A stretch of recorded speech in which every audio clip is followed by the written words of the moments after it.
If you don't ask questions that are geared to putting them into situations, you will not get great results from those interviews.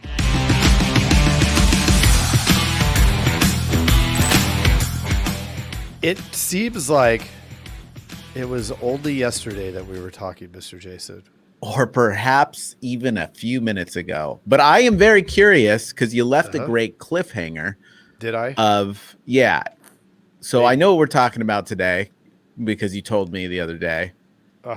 Insurance hiring mistakes every agent needs to avoid.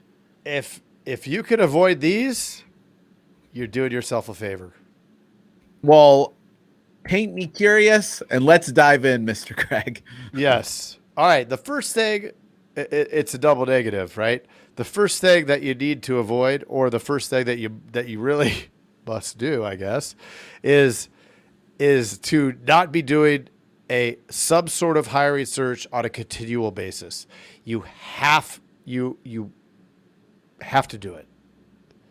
Okay, so you must not. So the mistake would be not hiring not on doing a regular it. basis. That would be the mistake. Okay. Yeah.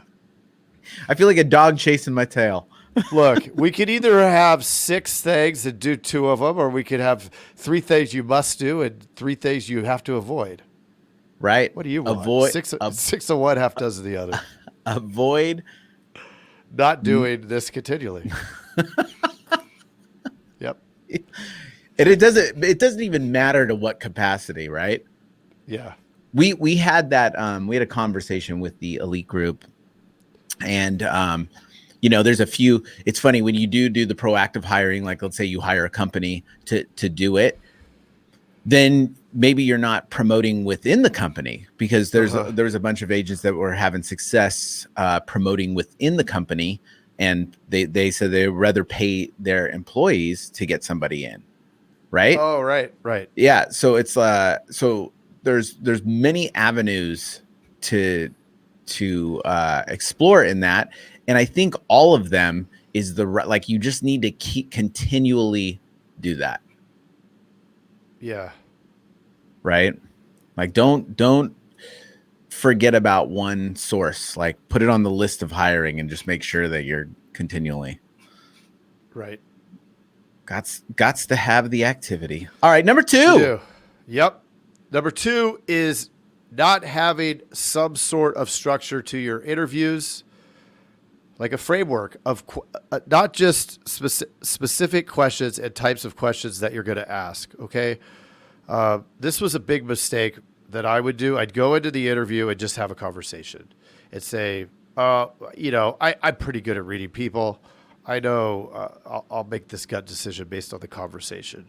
That's really the easy way out. Having, and not just questions insofar as, the typical ones. Where do you see yourself in 5 years? But if you don't ask questions that are geared to putting them into situations, you will not get great results from those interviews. Right. It's almost like they've prepared all the normal questions in their mind. Right. So if you ask those normal questions, then you're going to get these canned answers, and they're going to be acting as they prepared for. Where if you throw curveballs, and as ridiculous as some of the curveballs I've heard, it's a great way to throw someone off their game. You can see the way they respond. Yeah. It's almost like you want to see if like they'll get mad at something, right? Or like, yeah. Well, and it's the same with the rejection question, right? Like if you say, hey, look, I think that you're that you may do okay, but I don't know if you're 100% the killer that I'm looking for. If they're a sales killer, they respond aggressively to that challenge, right? They rise to it. If they're not, and they fold, I mean, how are they going to behave when 50 people tell them no all day long? Well, I think if they fold, that's exactly what they're going to do.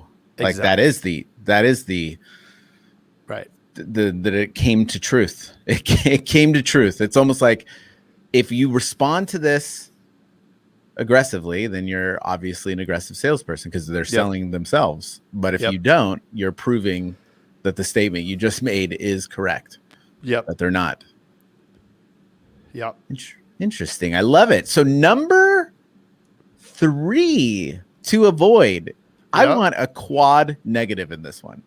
It's not. It's just a regular. It's just a regular. It's a positive. Only searching for licensed people. Ugh. This is something that we need to avoid doing. It's a big mistake. But it takes so long to get someone licensed. Right. No. That's what I mean. Right. Like, oh, I see. I thought you said it takes so that's long. I'm doing the objection. It does. You're right. But there's ways around that. And we could talk about some in a separate playbook, some ways to fast track that onboarding process when somebody's not licensed. There are some great resources out there, different things, but we don't want to go down that rabbit hole right now. I think rabbits in there, and I'm allergic to them. And he is, and that's no joke. See, that's what that is. Yep. Here's the thing so this is the thing that I like to challenge people on, because the hiring landscape has changed a lot. Is just create whatever you want and work backwards. So like if you're bringing in a non-licensed person, the thought is, what can they do in the agency to pay for themselves from day one? Figure that out, whatever that may be in your agency. If you know that you can create additional revenue off of it, they don't have to be the salesperson. Maybe they create more capacity. Maybe they're lining up, whatever it is. I don't care what it is. I actually don't care.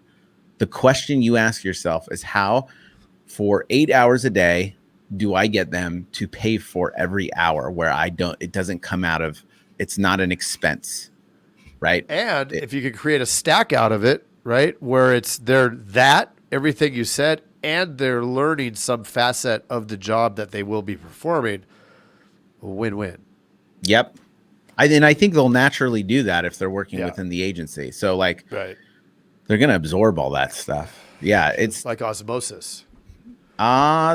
Because the converse to that is they come in, they shadow with somebody, and that other person that was working at 100% or whatever percent is now at half capacity 60%. Because they're not only like doing their job, now they're teaching the other person. And so you know what I mean? So like now you have 2 people, one person's doing half the job, the other person's just learning, and that's where it becomes an expense. And that's what we've done in the past. And it's not good. Yeah. Are they going to be an expense, or are they going to be a revenue center? That's it. Right. An investment into revenue or an expense. And if we start looking at things as I'm investing in that because it's going to drive revenue. It may not drive revenue today, but that's why it's an investment. It's not a. Yes. Anywho. That is insurance hiring mistakes every agent needs to avoid. And you even got the fun double negative at the front. That's right. I wanted to make sure you're paying attention. Yeah, I love it. Good times. Well, we'll see you on the next one on the Flippity Flip. And that's a